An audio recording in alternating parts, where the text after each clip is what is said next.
Hi everyone, in this video I'm returning to how I used the Lumix S5D to shoot my latest short film and also share the creative process behind it.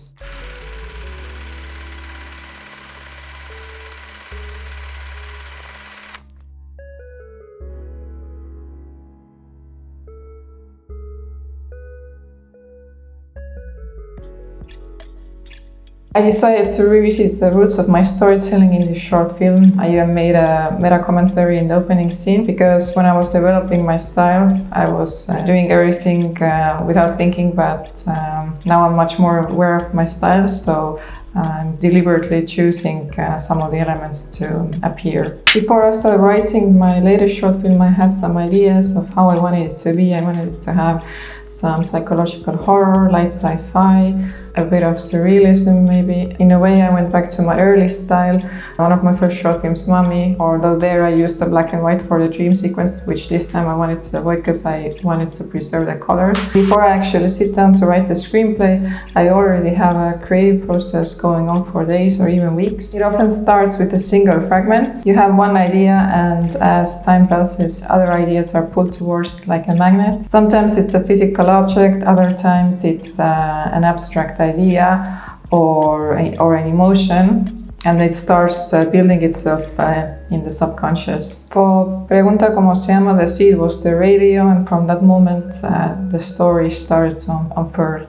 For La Serotonina, it began with the dice, and it naturally pulled in the pill and the experience. And for Nivel 9, Level 9, it wasn't actually a physical object, it was the idea of living in the virtual reality. In my latest short film, the starting element was the frame, and I wanted to play with archetypes such as the doppelganger or the shapeshifter, and add them in a futuristic sci-fi context since they are inside a synthetic dream.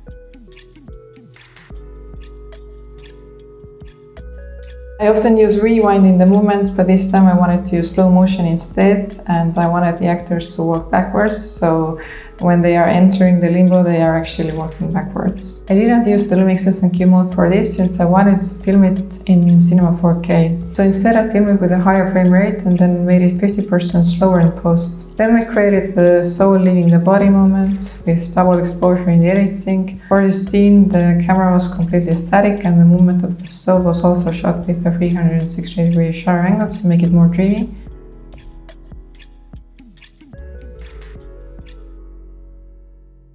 This time I wanted to experiment with wide-angle vintage lenses that I had bought previously. Although I also used the 50mm super tachular lens in some scenes where there are extreme close-ups. I used the Pentagon 29mm lens in most of the scenes. I think that this lens creates a very cinematic and a special look, and it has also been named as the wide-angle Helios because of the similarity to its early bokeh.